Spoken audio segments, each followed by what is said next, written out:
Hi, everybody. My name's Gabriel Mafana.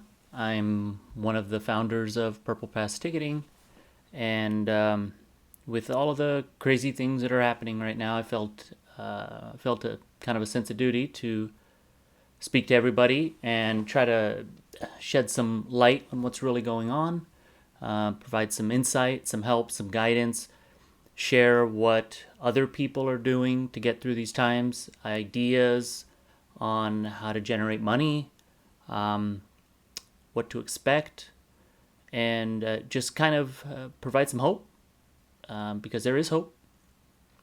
So I'm creating this new channel. I'm within Purple Pass known as the Chief Ticketing Guy. But since this is going to be a little more broad for everyone, we're going to go with Chief Event Guy. Um, these videos will not be about Purple Pass. This is about the community. This is about the event industry. This is about helping and providing guidance. In the last few weeks, I'm recording this right now towards the end of March.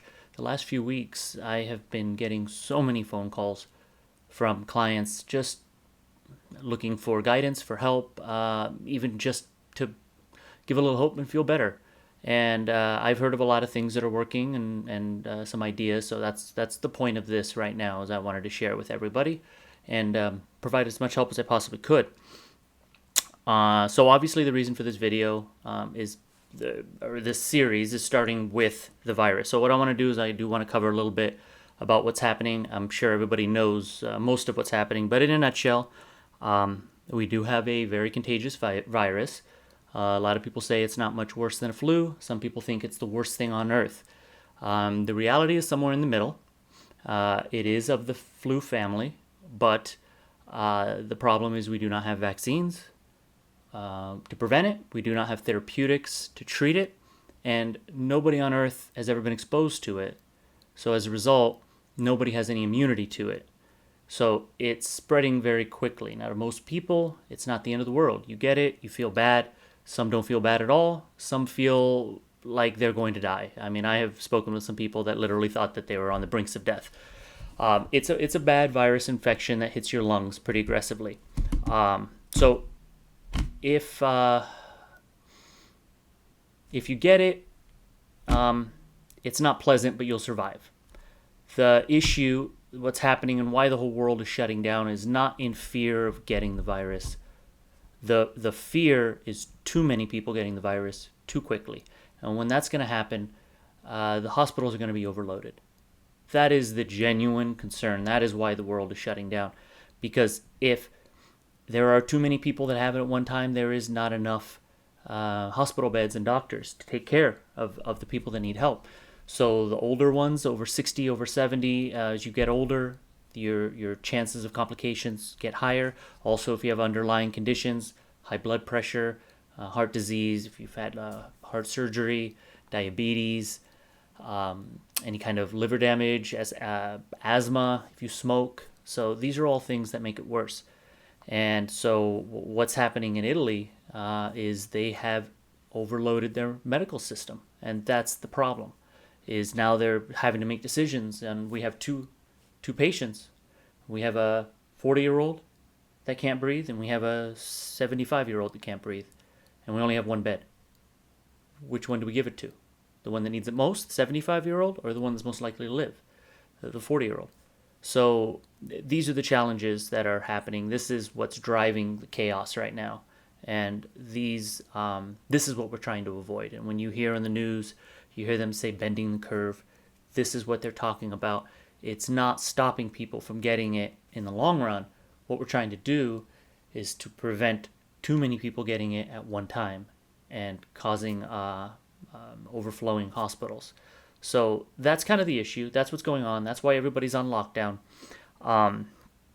So with that said, I also want to throw in a few things that, I've been following this very closely. Obviously, this affects our business directly, and it also affects everyone in the industry and actually everybody in the whole world. But so I've been following it very closely every day, reading everything that's coming out. So I do kind of want to convey some of this out. As far as a cure, there are trials right now of vaccines. but the vaccine will not be available to the mass public for at least 12 months at the earliest, likely beyond that, probably 18 months or so. So don't hold out hopes for that. The other thing are therapeutics, which are basically ways to treat someone when they get it. Now, there has been a lot of talk recently about hydroxychloroquine, and then also just chloroquine and a Z-Pak. Also, and I don't want to be the grim here, but I'm trying to be very factual. There have been, it's been hyped, but it has hope. The study that was the foundation of this hope was it was only 20 people, and of those 20 people, I don't quote me on the numbers, but the majority came out okay. One of them died. One of them left the hospital because they couldn't take the medication. 3 others ended up going to ICU, but I think it was something like 70% ended up recovering. Now, were they going to recover without treatment? We don't know. So the problem there is 20 is not enough. Anybody that's taken statistics knows that you need more than that to have anything of significant value. So that's what we're doing now in the United States. Since there's anecdotal evidence that shows that it might work, the FDA has approved using these drugs in combination to try to treat people, only those that are in the most critical state, and to see if it works. Because at that point, they don't really have anything to lose. So we're trying it. Today is actually Tuesday, March 24th. And today is the first day that these trials are starting in New York. And so we're going to find out pretty soon. Hopefully in a week or two, we might start getting some feedback on whether or not this treatment has been helpful. So if we have a treatment for it, not a cure, but a treatment for someone who gets it, that will drastically reduce the load in the medical system, and that will drastically reduce the fear of people getting sick.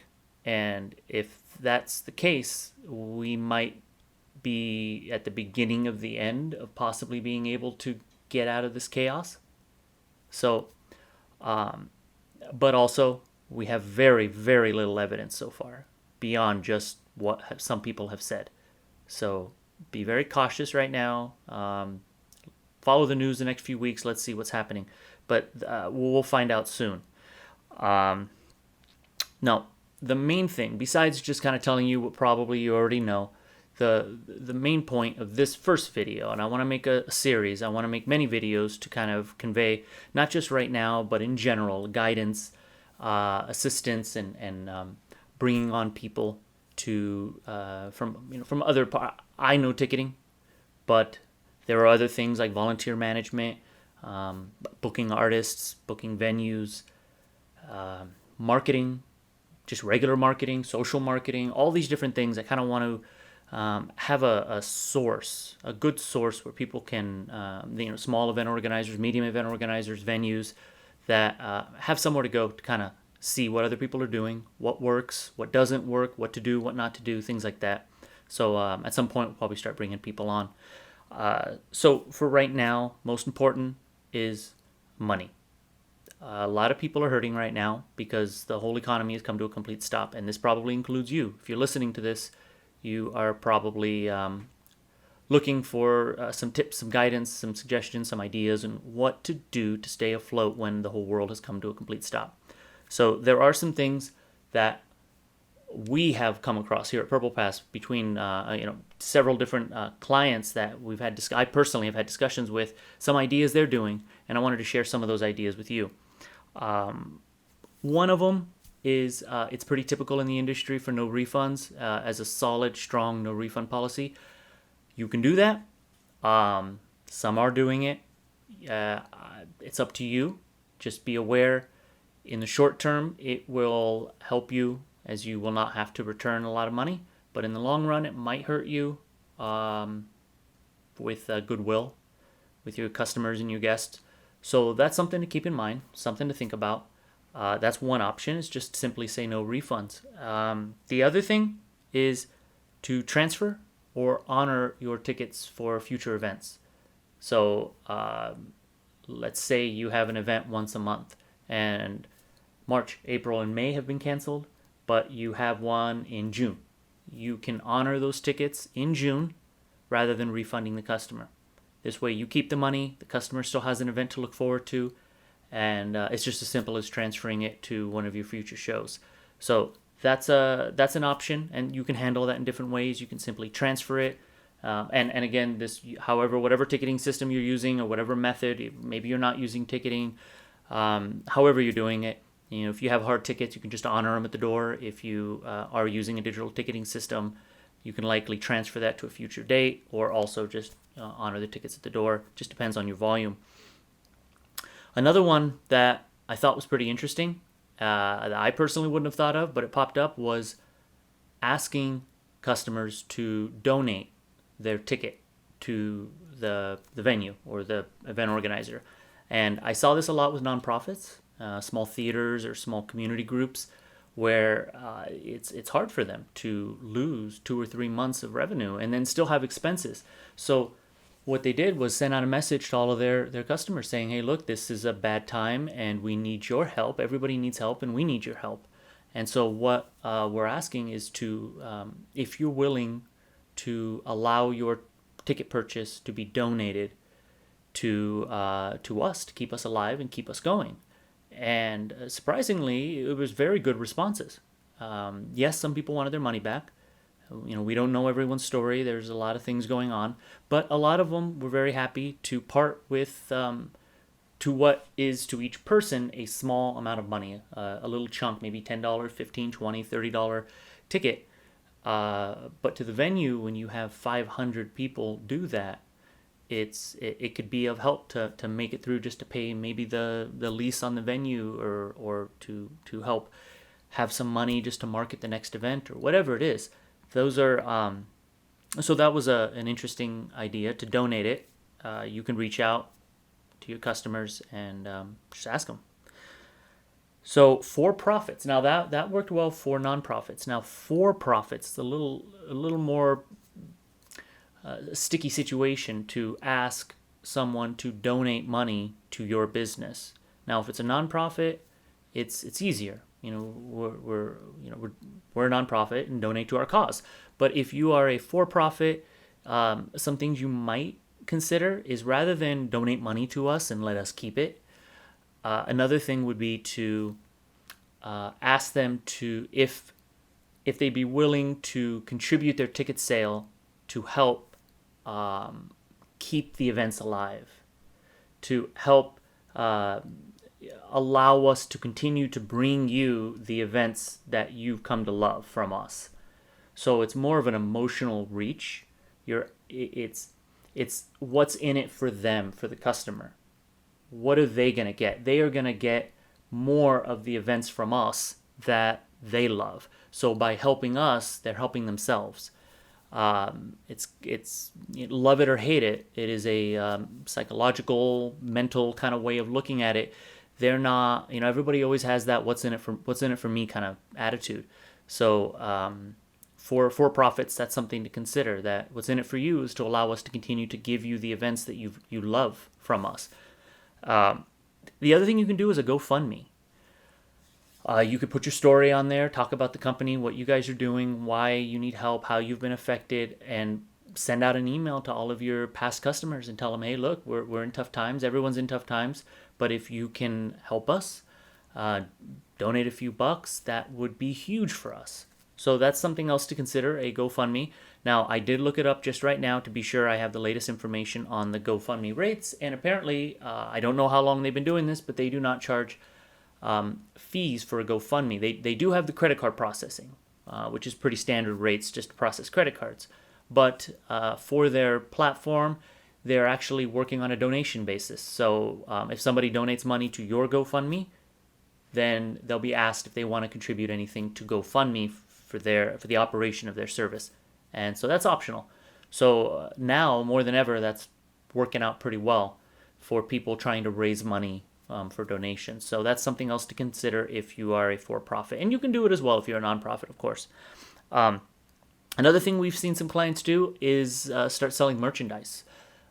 T-shirts, cups, mugs, sweaters, We saw some funny T-shirts where they're kind of mocking the situation in not so much the virus, but the other things like lack of toilet paper and people's craziness and the things that they're doing. So that might be something to consider if you do have merchandise or any kind of memorabilia or anything related to your service or your events. Consider focusing on the sales of merchandise right now. Do some specials, send out some messages, say, hey, look, we have some of this. If you don't have it now, Teespring is a website, I believe it's called Teespring, that you don't actually have to buy it. You don't have to inventory the items. They print them on demand and they'll ship them out to your customers. So that's a great way to easily offer merchandise without having the upfront expenses. So, if you're a beloved local theater, you might be able to make some nice, put your logo, put a little saying, or, we will survive with your logo, and offer it up, and, you'll sell some. I mean, we don't know, it might help. Another thing is an idea of sponsoring performers or sponsoring artists. So let's say, we had a ballet group, and they had a whole bunch of dancers. And so what they did is they took each dancer and they did a bio on each dancer, picture, story, background, everything. And they basically said, I need sponsor me, sponsor me, sponsor me, sponsor me, sponsor me. And so then people were able to go on and sponsor a particular person. And it was nothing more than a donation, but it was kind of a creative, clever way of doing it that gave people more of a feel or an involvement. It's kind of like those things you see the animals in Africa, the giraffes and the elephants, and also the ones about dogs in the kennels, where sponsor this dog and help him. So it's kind of like that idea, and surprisingly, that also worked well. So something to think about. Another one is repurposing your event to be live streamed. This doesn't work for everything, for all types of events, but some that it might work for example, conferences. Naturally, you can live stream them. YouTube Live is a great option. If you want to try to use your phone, YouTube does have a minimum of 1,000 subscribers in order to live stream from your phone. But if you use your desktop or webcam, then you don't have that requirement of 1,000 subscribers. You can do it with anything. And then, so like for example, a conference. If you can't have the conference, you can still have the speakers. Use services like Zoom to have all the speakers there, kind of a virtual panel. And you can even message your attendees ahead of time, ask them what their questions are, and you can kind of curate questions and do it all live, or even have live chat questions and things like that for your panel.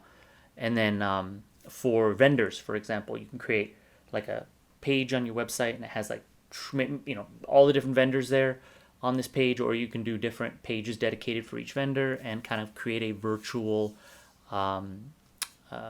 expo area for people to see all the different vendors and what they have there. Another thing is like, for example, MMA fighting. A lot of this is just thinking about how you can, everyone's story is different, but figuring out what you can do, each one of these, and you can do a lot of these together, a combination, but being creative. And like I said, I'm just sharing with you things that I've seen. So for like MMA, for example, instead of canceling a fight, you continue the fight, but it's a little different. You're not really fighting against somebody else. Instead, each fighter kind of does a routine. They do their own little like 5-minute clip, 10-minute clip, showing maybe some tips, suggestions. Because a lot of people that watch MMA like MMA. A lot of people that watch golf like golf, and basketball is the same thing.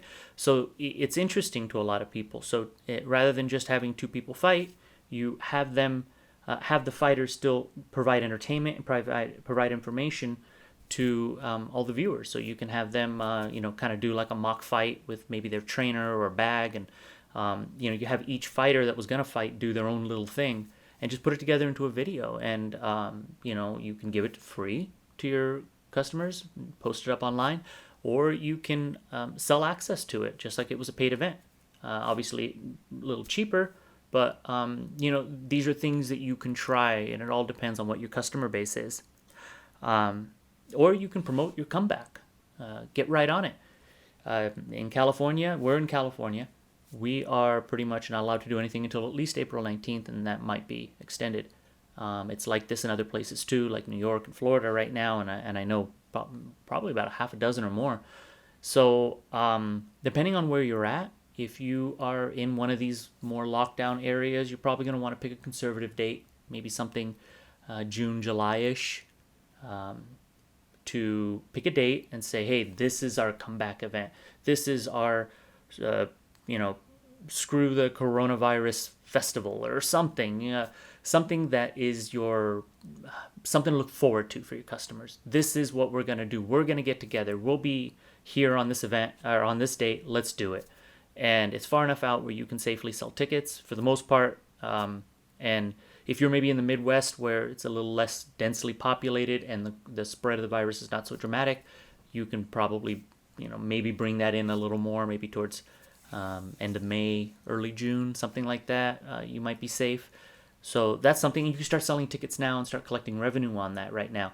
Depending on your ticketing platform or the way that you sell tickets, you might be able to have money go directly to your bank account as tickets are sold, or to something like PayPal, and that way you have instant money, instant access to the money. So that could help with cash flow.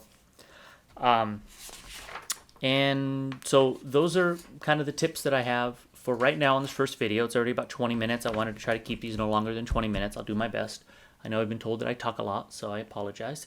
But if you do like this idea, this concept of not just for right now during the virus chaos, but also in general, having a source, a place, a channel that you can watch to see focuses on different elements, everything related to events and event organizers, and how to host them, how to sell more tickets, how to save money, how to get better deals in venues, like everything.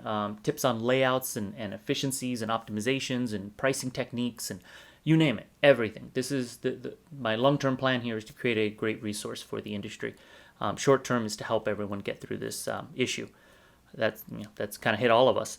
So if you like this concept, please put a comment. Let me know. Let us all know. This is going to be pretty informal like this, at least for sure for a while because everyone's stuck at home. So, leave a comment, let me know. And also, I hate to be that person, but they all say, don't forget to subscribe. And the big thing on that, I don't even know if I'm pointing the right side somewhere. Don't forget to subscribe because that helps us get exposure. That helps us get ranked higher in YouTube so that other event organizers that do look at other random event related videos will be able to find this channel. And the more people that are benefiting from this, if people do benefit and like it, I'll continue to do more, and we'll use some of our resources in terms of access to clients and venues and people in the industry to put together actual interviews and bring people on and get really meaningful depth and insight on how to be better at what you do. And also some of it might just be darn entertaining, listen to some crazy stories. So, and also please share. Please do share it with anybody you know that is in the event industry space that might be getting hurt. It could be someone that does an event, could be venues, could be a DJ, could be a lighting and sound, stage production, you name it. Just please, help get the word out about what we're trying to do here. And, I appreciate the eyes. So next episode, I will be focusing on finding funds. That includes SBA disaster loans, for which may be forgiven. It also includes local SBA loans, sponsors, fundraising, donations, grants, programs, and ticket sales. So I'm going to go a little more in depth on each one, how it works, what the details are, and how you can take advantage of those to help get you through this. So thank you for listening, and I will see you next time around.